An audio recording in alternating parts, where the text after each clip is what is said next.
নির্বাচনটা দ্রুত হওয়া দরকার।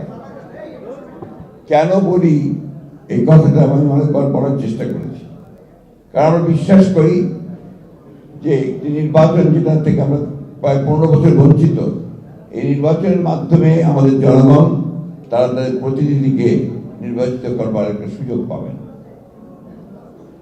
এখন এখানে জোর করে যদি সেই বিষয়টাকে আপনারা একটু বিতর্কিত করে ফেলা হয়, তাহলে জনগণ আবার তাদের সেই অধিকার থেকে বঞ্চিত হবে।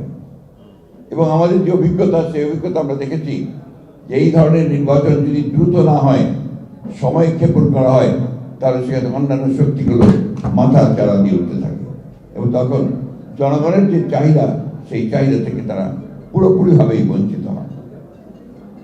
আমরা এই কথা বারবার বলতে চাই যে নির্বাচনে কে আসবে সেটা গুরুত্বপূর্ণ নয়, কিন্তু জনগণের অধিকারটা প্রতিষ্ঠিত হবে, সেটার জন্যই কিন্তু আমরা লড়াই করেছি দীর্ঘ 15 বছর।